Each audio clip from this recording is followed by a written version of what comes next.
Eu imagino que pra fazer um filme, dublar um filme deve ser mais difícil que dublar um desenho. É mais difícil. É por quê? Porque você tem que captar os trejeitos do ator, porque Exato. tem mais detalhe na... A animação, o movimento labial costuma ser razoavelmente padronizado. Costuma, um fala, o outro fala, um fala, o outro fala. O cara tá lendo um texto aqui. O ator, ele decorou. Então, muitas vezes ele tá improvisando. Tipo isso que eu fiz, ele tá improvisando. O desenho dificilmente faz determinadas coisas que o ser humano faz falando. E tem gente que articula demais, tem gente que articula de menos. Então, aí você tem que se adaptar ao movimento do cara, ao ritmo do cara. Tem atores que são péssimos, e você dublar ator péssimo... Deve ser difícil. Cara, é uma merda. São os caras sem imaginação. Porque você tem que fazer o que tá... Você não é o nosso dublador.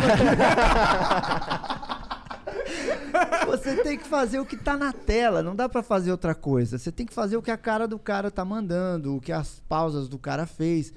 Então, fica ruim, saca? E aí você fica, pô, vão achar que o meu trabalho tá ruim. Não é o do cara, mas só eu tô vendo do cara. É meio complicado. Novela mexicana, né?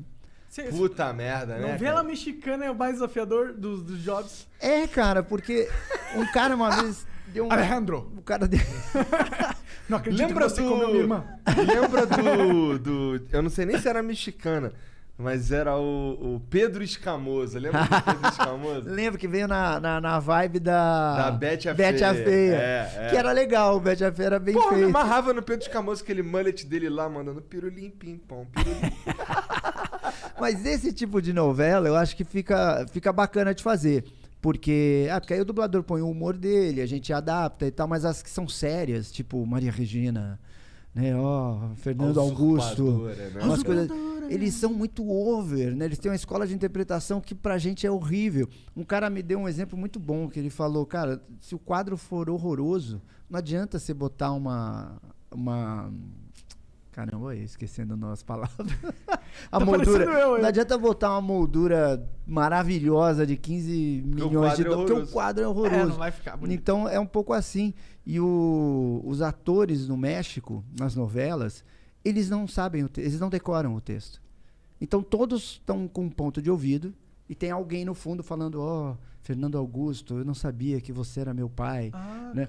E aí o cara fica repetindo, e talvez por conta disso o cara faz uma coisa mais lenta e mais não sei o quê. E aí... Fica tosco. Tanto que você vê que as novelas, elas são dubladas pelos mesmos dubladores que fizeram o filme mais incrível do mundo.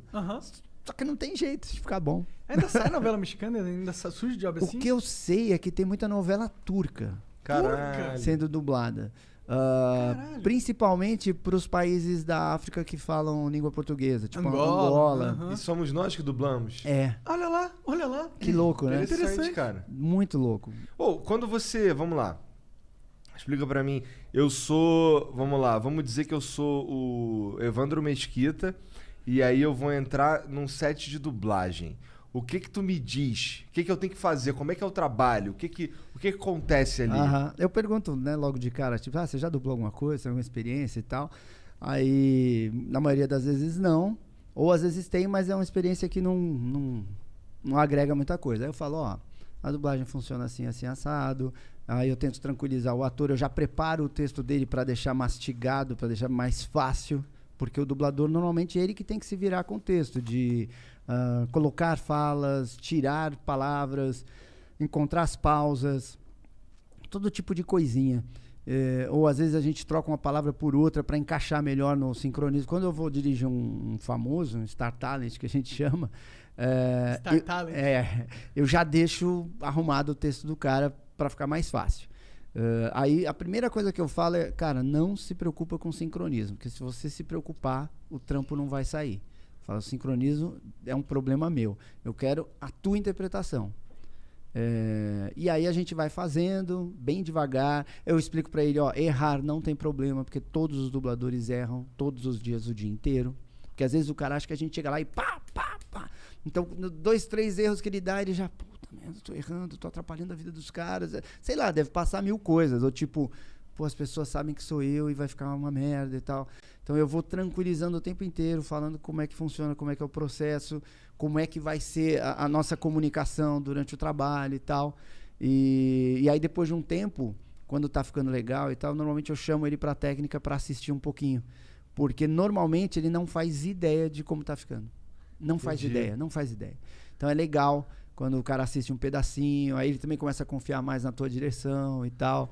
Porque é difícil, eu imagino, tipo, o cara que é muito foda no trampo dele, o cara tá voando, tá bombando, faz de tudo, é criativo e tal, aí você bota ele na frente do microfone e o cara... Isso deve incomodar a pessoa. Caralho, imagina. De tipo, pô, não tô conseguindo, não tá ficando bom. Não é tão fácil que o da Shake era. Então, o que eu mais faço é tranquilizar o cara, peço interpretação, porque o sincronismo, dependendo do que ele entregar, você consegue arrumar, né, ajustar ali tecnicamente, e mostro pra ele um pouquinho do que tá.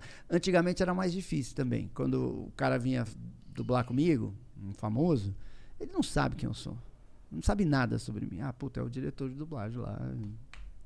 Hoje, às vezes o próprio... Às vezes não, sempre o distribuidor fala, ó, quem vai te dirigir é o Wendel Bezerra. Aí se ele não sabe quem é, na hora o cara pega o Instagram e fala, porra, o cara tem quase 1 milhão, ou o canal dele tem quase 2 milhões. Agora você também é um influenciador, ele dubla né? fulano e tal. Então o cara já chega de outro jeito. E as pessoas às vezes me perguntam, que nem eu dirigi o Rodrigo Santoro. Puta, mas aí como é que é e tal? Falo, primeiro, o cara é um ator, é um profissional. Então ele já atuou em várias coisas diferentes. E ele sabe que eu sou o diretor. Não importa que ele é famosão e eu não. Eu sou o diretor. Isso não quer dizer que eu mando. Não quer dizer nada disso, porque é uma troca o tempo inteiro. Quer dizer que você tem a sua função. Exato. E ele tem a função dele. E que eu sei o que eu tô fazendo, o que eu tô falando. Se eu tô te pedindo isso, é porque vai ficar bom. Tem um bom e tal. motivo pelo qual. Exato. Então, costuma funcionar legal. Não funciona quando, sei lá, às vezes é um babaca. É o Star Talent. E aí, normalmente, esse cara faz mal. Né? Porque ele, não, eu sei fazer, eu sou foda. Então já aconteceu de eu ter um clima meio desse assim. Mas é mais comum ter um trabalho com menos tempo e ficar ruim? Ou é mais comum o cara ser ruim, daí ficar ruim? O cara quer deixar assim no... Eu já enfrentei as 3 situações. Tem de tudo. Tem Entendi. de tudo. Mas já aconteceu de eu pegar um cara meio malinha e eu falo, deixa ele. Deixa ele. Tá. Aí deu o café, tá, puta, vamos ver. O que você achou? Não tá legal. Vamos refazer? Lá do começo? Aí o cara já começa a te lamber, a te ouvir, a te obedecer. Porque ele viu o resultado, viu que é o nome dele que vai estar ali. E pra sempre. Pra sempre. Daqui 50 anos tá em algum canal cult, sei lá. Inteligente, né? Se não é inteligente, ele vai escutar o diretor que tá há 40 anos aí trabalhando, né? Tá ligado? Aí normalmente eu sempre dei sorte, assim. Nunca tive uma treta ou uma confusão.